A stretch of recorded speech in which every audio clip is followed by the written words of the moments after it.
यह दिन देखिए कि आज यूक्रेन को मोदी के पास आना पड़ रहा है, हाथ जोड़कर, और कहना पड़ रहा है कि हमें बचा लीजिए। यह मोदी का जादू है। मोदी यहाँ सफल हुए। यूक्रेन जैसे देश जो हमेशा भारत विरोधी कार्यों में संलिप्त रहा, आज मदद के लिए मोदी के पास आता है। लेकिन मिलाकर कहा जाए कि महाशक्तियों के चक्कर में मानवता तार-तार होती है, अन्य देशों की हानि होती है और अन्य देश और गड्ढे में चले जाते हैं। जय हिंद। आज हम लोग बात करेंगे यूक्रेन विवाद पर।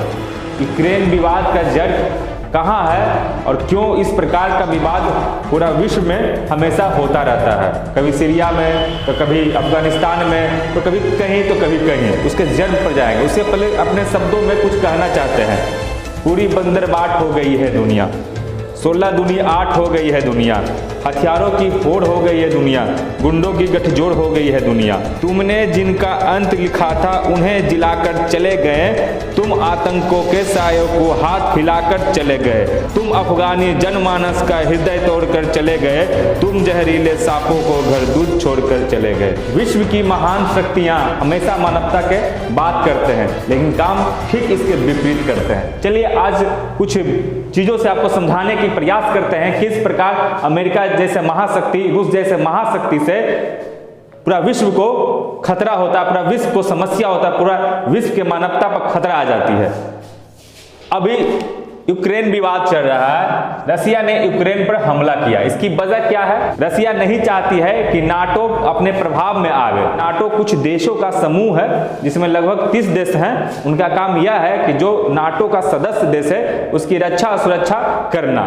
उसमें अमेरिका भी आता है, इंग्लैंड भी आता है, फ्रांस भी आता है, कनाडा भी आता है, इटली भी, और भी बहुत सारे देश आते हैं। यही रूस नहीं चाहता है कि उसके बॉर्डर पर नाटो प्रभावशाली हो। पहले रसिया कोई देश नहीं था, देशों का समूह था।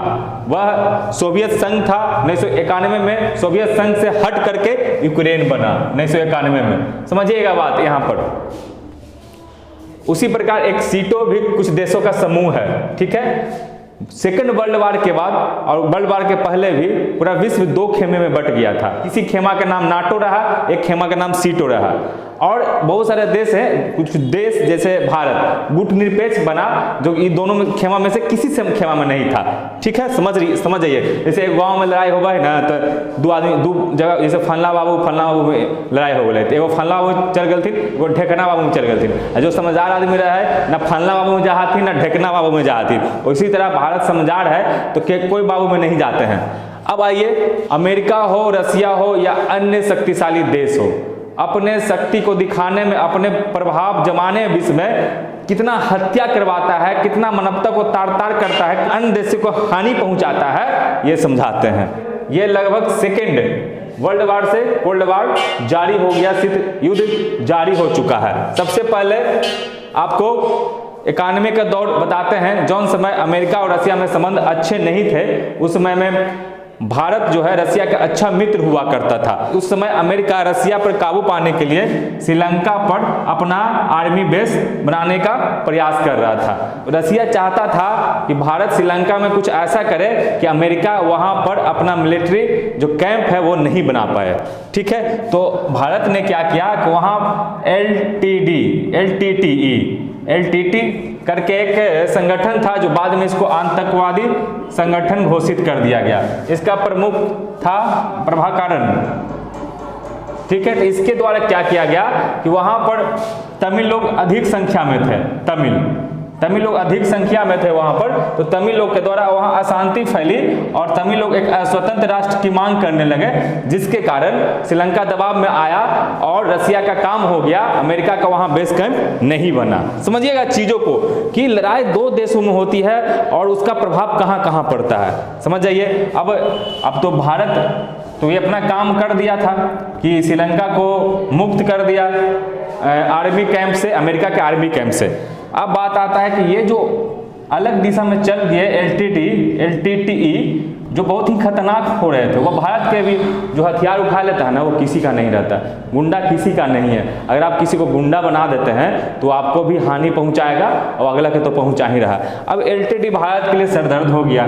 इधर श्रीलंका ही मांग कर रहा है कि मैं आपका बात मान लिया हूं तो आप मेरा भी बात मान, इसे खत्म करिए। तो राजीव गांधी के सरकार ने LTTE को खत्म करने के लिए वहां सेना उतार दिया, जिसमें भारी मात्रा में LTTE के मरना पड़ा। उनके जवान LTTE के जो संगठन के सदस्य थे, भारी मात्रा में बेचारा मारा गया बिना मतलब के।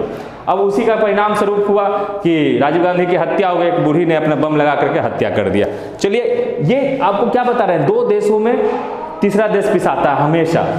अब बात आते हैं कि उसी प्रकार नेपाल में माओवादी भेजा गया चाइना के द्वारा, क्योंकि यहाँ पर भी अमेरिका अपना कैंप बनाना चाहता था चाइना को दबाने के लिए। अब माओवादी आया तो उससे नेपाल को भी प्रॉब्लम हुआ, इंडिया को भी प्रॉब्लम हुआ, श्रीलंका को भी प्रॉब्लम हुआ अमेरिका के कारण, नेपाल को भी प्रॉब्लम हुआ अमेरिका के कारण। अब पाकिस्तान को सपोर्ट कर रहा था कौन, अमेरिका भी कुछ सालों के पहले तक करता था, जिस कारण से क्या होता था कि हमेशा पाकिस्तान और इंडिया में युद्ध होता रहता था। जो पीछे पर्दे के पीछे रहता था अमेरिका, इंडिया के पर्दे के पीछे रहता था रसिया। अमेरिका और रसिया नहीं लड़ रहा है, लेकिन युद्ध उसी का हो रहा है। मर कौन रहा है, पाकिस्तानी, इंडियंस। फायदा किसको हो रहा है, डायरेक्टली अमेरिका को, रसिया को। कैसे, वहाँ आर्थिक तंत्र पर कोई दिक्कत नहीं हो, आर्थिक भी अमेरिका मजबूत होगा ये और रसिया मजबूत होगा। तो ये सब चीजें थी जो कोल्ड वार होता है। अब आइए, अब अमेरिका का असली चेहरा। अमेरिका बहुत खतरनाक है, वह किसी देश का नहीं हो सकता, वो दोस्त हो ही नहीं सकता है, क्योंकि अमेरिका के लिए अमेरिकन फर्स्ट होते हैं। वो पॉलिटिकली चलता है चाल, उसको भावनात्मक से मतलब नहीं है, भावना से मतलब नहीं है। इसलिए आपको बताते हैं कि अफगानिस्तान में जो लादेन था वो साधारण व्यक्ति नहीं था, वो साइंटिस्ट था, इंजीनियर था, वो दक्षिण अफ्रीका का था। और इसको यहाँ प्लांट किया गया किसके लिए, रसिया के लिए, क्योंकि पूरा अफगानिस्तान में रसिया सैनिक भर गए थे। भरने की वजह क्या था कि वो पाकिस्तान पर दबाव बनाना चाहते थे कि पाकिस्तान अगर इंडिया पर दबाव बनाएगा, इंडिया पर हमला करेगा तो हम तुमको इधर से घेरेंगे। समझिएगा बात को। अब लादेन अपने प्रभाव के कारण वहाँ सैनिक बना लिया, सब कुछ बना लिया, और वहाँ से रसिया के जो ये थे सेना थे भगा दिया। अब बताते हैं, लादेन तो लादेन हो गया, आतंकवादी किसी का होता नहीं है। और फिर अमेरिका में ही बम ब्लास्ट कर दिया, क्योंकि अमेरिका जो है इटली में बम ब्लास्ट किया था, तो इसी का बदला लादेन अमेरिका में बम ब्लास्ट करके कर दिया।